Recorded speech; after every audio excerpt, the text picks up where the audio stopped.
क्या आपका सपना भी है नीट एग्जाम क्वालिफाई करने का? क्या आपका सपना भी है एमबीबीएस डॉक्टर बनने का? और क्या आपका भी सपना है एक वाइट कोट पहनने का? तो ये जर्नी स्टार्ट होगी आपकी नीट एग्जाम से। यदि आपने ट्वेल्थ पास कर लिया है तो आपको क्रैक करना होगा नीट एग्जाम। अब मैं आपको बताता हूं कि नीट एग्जाम में होता क्या है। नीट नीट है क्या? National eligibility cum entrance test. Medical entrance का एकमात्र एग्जाम होता है नीट, जिससे कई सारे कॉलेजों में दाखिला मिलता है। MBBS, BDS, BHMS, BAMS, BUMS एवं कुछ नर्सिंग कॉलेजों में। उसके बाद में इसकी पात्रता क्या होती है, इसकी एलिजिबिलिटी क्या होती है? तो इसकी एलिजिबिलिटी होती है सिर्फ ट्वेल्थ पास। ट्वेल्थ पास होना चाहिए आपका, और वो भी होना चाहिए फिजिक्स, केमिस्ट्री, बायोलॉजी से। और इसकी न्यूनतम एज होती है वो होती है 17 वर्ष। इसकी एज लिमिट नहीं है। 17 वर्ष के बाद में आप जब तक भी आपकी एज है तब तक आप फॉर्म भर सकते हो।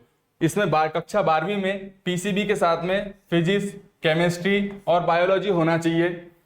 और यदि आप जनरल वर्ग से आते हो तो आपके कम से कम ट्वेल्थ क्लास में 50% मार्क्स होने चाहिए। और यदि आप अनरिजर्व कैटेगरी से आते हो तो आपके 40 नंबर होने चाहिए। उसके बाद में इसका एग्जाम पैटर्न क्या होता है? एग्जाम पैटर्न इसके जो होता है उसमें 180 क्वेश्चन होते हैं। फिजिक्स, केमिस्ट्री, बायोलॉजी, और बायोलॉजी में आता है जूलॉजी और बॉटनी। तो जूलॉजी और बॉटनी के होते हैं 90 क्वेश्चन। 45 बॉटनी जूलॉजी के होते हैं, और 45 केमिस्ट्री, और 45 के होते हैं फिजिक्स के। टोटल एग्जाम जो होता है वो 720 नंबरों का होता है। 720 नंबरों का एग्जाम होता है, जिसमें 25% रसायन, 25% भौतिकी, और 25% जियोलॉजी। जियोलॉजी का 50%, जिसमें 25% जो होता है बॉटनी और जूलॉजी। जूलॉजी 25%। 4 भागों में डिवाइड हो जाता है एग्जाम, जिसमें फिजिक्स, केमिस्ट्री, बायोलॉजी में जूलॉजी और बॉटनी। उसके बाद में होता है कि इसकी मार्किंग स्कीम क्या होती है। मार्किंग स्कीम इसमें एक क्वेश्चन जो होता है वो 4 नंबर का होता है, और नेगेटिव मार्किंग इसमें होती है। यदि एक क्वेश्चन गलत होता है आपका तो 1 नंबर माइनस होगा ही होगा, साथ ही में उसी क्वेश्चन के 4 नंबर भी आपके माइनस हो जाएंगे। इसका मतलब यह है कि यदि आप एक क्वेश्चन गलत करते हो तो आपके क्वेश्चन 5 नंबर सीधे कम हो जाएंगे, और यदि आप एक क्वेश्चन सही करते हो तो आपको 4 नंबर मिलेंगे। उसके बाद में आता है इसका सिलेबस का बेस।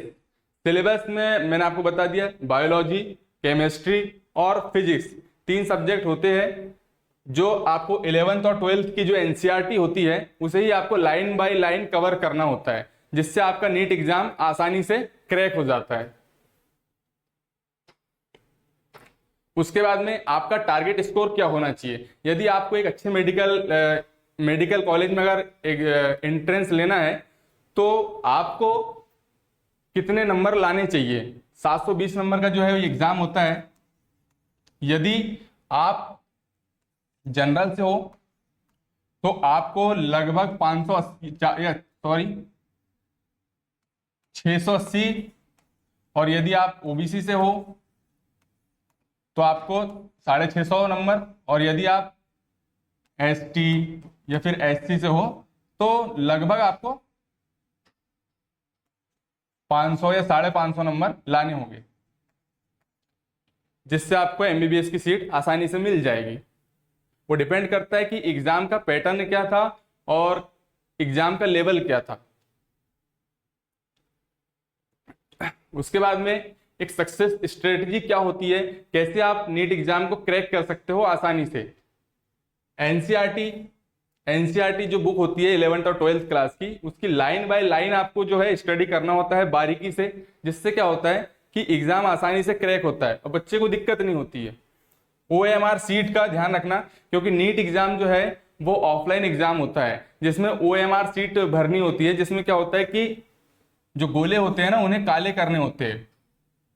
तो ये बात हमेशा याद रखना कि जो नीट एग्जाम है वो ऑफलाइन होता है। अभी पता नहीं कुछ केस हुआ था तो इस वजह से शायद वो ऑनलाइन कंडक्ट कराए, लेकिन अभी पॉसिबिलिटी कम है, इसलिए अभी जो एग्जाम है वो ऑफलाइन ही होगा। जो अभी नीट एग्जाम हो रहा है ना वो भी ऑफलाइन ही होगा।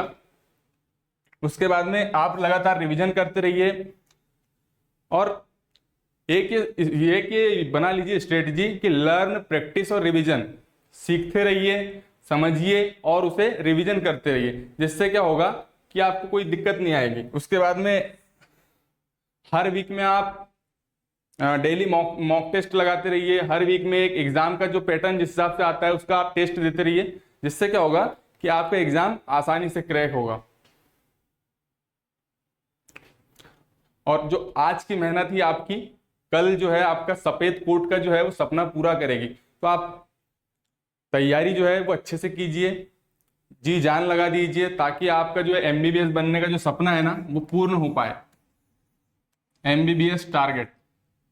और यदि नीट की तैयारी आपको एक अच्छे बेसिक लेवल से करनी है तो आपको अड्डा 24/7 बेसिक से तैयारी करना है, तो आपको अड्डा 24/7 के ऐप से कोर्स परचेस करना होगा, जिसका कूपन कोड मैं आपको बता देता हूं, ES100। ये कूपन कोड अप्लाई करके आप अड्डा के ऐप से किसी भी प्रकार के जो कोर्स को आप 70% की छूट से खरीद सकते हो। तो धन्यवाद। आपको कैसी लगी मेरी जानकारी? ये अगर अच्छी लगी हो तो चैनल को सब्सक्राइब करें, कमेंट करें और मिलते हैं नेक्स्ट सेशन में।